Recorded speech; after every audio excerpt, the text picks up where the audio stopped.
he, and how confident are you that Stuart will come in and do a job for you? I'm very confident about Stuart. I think, Andy's obviously disappointed, and we're all disappointed to miss out on Robbie. He's a world-class player, playing very well.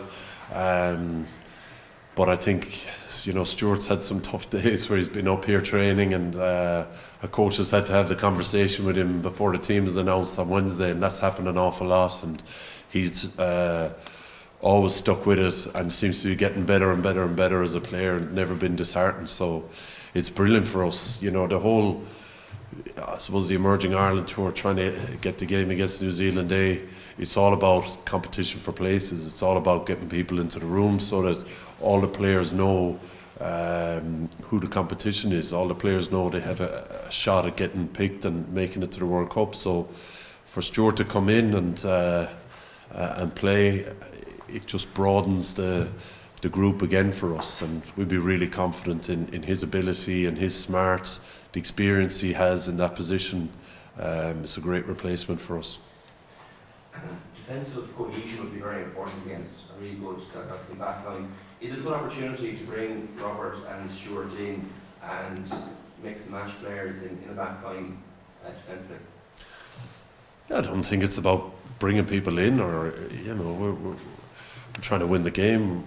We're trying to get what we believe is our best team out in the field. So, and there is a lot of feel to defending. Every team has a system, but you have to have feel within that system. And the more you play together, the more you work together, the more you know one another, the easier that feel is. So, I suppose Robbie and Gary have played together a lot more.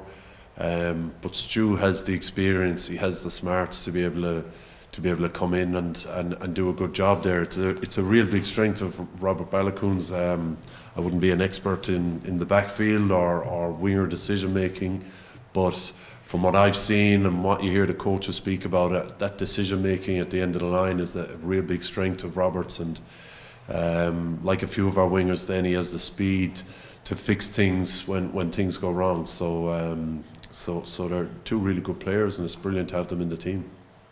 That's one for me. Everyone talks about the physicality of South Africa and the massive challenge. How do you contend with that? Do you meet it head on? Do you try to play around? How do you contend with?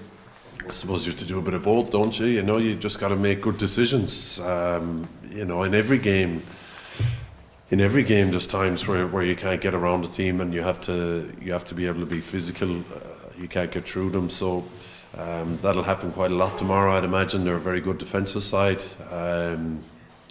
We talk about, I suppose, putting the things in place that allow us to be physical. And the boys have worked hard at that, and they have a big body of work behind them. One of our big challenges, like every other team in international rugby, is you don't have a big pre-season. You generally have about 12 days to put everything into place. So you need to have a body of work behind you when you do come into camp, especially for that first game of any campaign, be it a Six Nations or November or a summer. So they have a big body of work behind them, which hopefully allows them to deliver a physical performance on Saturday. A lot of the focus has been on South Africa's physicality. Can you just talk about what makes them so good technically around set piece? I think for a long time they've been into the scrum and into the maul. I look back at the Blue Bulls team of the early 2000s, mid 2000s. They would have had an excellent set piece attack. Big men, big into their scrummaging, big into their maul, with a very good kicking game. And that's been like that for a long time. And the way they call their lineouts and the way they run their lineout hasn't changed a lot. They just keep getting, I think, better and better at it. And it's a real strength for them. They go to it. I think Razzie, Jacques, Felix are very good at coaching that style of play as well. And they work incredibly hard at the technical aspects of the maul, the technical aspects of the scrum. So it's a big challenge for us. Guys are, I suppose, familiarising themselves within the URC, playing against these big teams who like to maul and like to scrum, and it's been a brilliant challenge for these guys, and this game for us is a brilliant challenge again. You know, we haven't played them in so long. There seems to be a period there where we played them every year, and I think you find out a lot about yourself whenever you play South Africa. So it's going to be a brilliant challenge.